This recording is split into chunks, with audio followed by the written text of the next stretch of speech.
तो भाई next question हमारे पास है, यदि दो वेक्टरों के परिमाण 3 व 4 हों तथा उनके स्केलर गुणन का परिमाण 6 हो तो वेक्टरों के बीच का कोण ज्ञात कीजिए। स्केलर गुणनफल शून्य कब होगा, तो ये पूछा गया।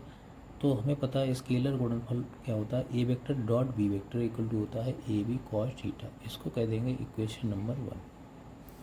अब हमसे पहले दो चीज़ें पूछी गई हैं, तो इसका हमें कोण निकालना है और स्केलर गुणनफल शून्य कब होगा, तो उसके लिए भी कोण निकालना। तो सबसे पहले कंडीशन जो एक है उसको सॉल्व करते हैं। स्केलर गुणन का जो सूत्र है A vector dot B vector equal to A B cos theta.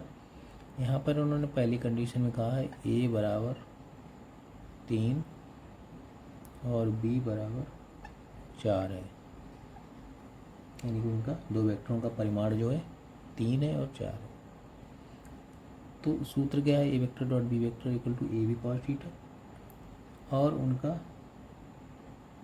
A vector dot B vector यानी कि उनका स्केलर गुणन का परिमाण क्या है, ये 6 है। A vector dot B vector equal to 6। अब फ्रॉम इक्वेशन 1, इसको फ्रॉम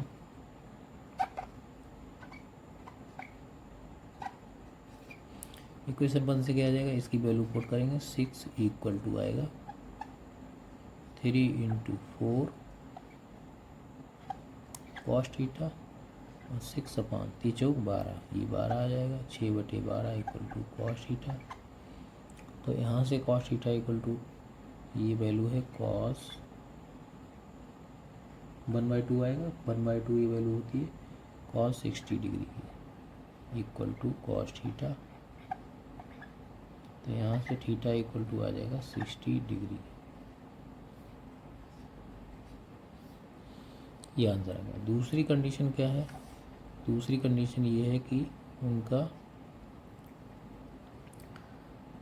स्केलर गुणनफल शून्य कब होगा, यानी कि A vector dot B vector equal to 0 कब होगा। तो इसके लिए इसी सूत्र में हम लोग वैल्यू पुट करेंगे।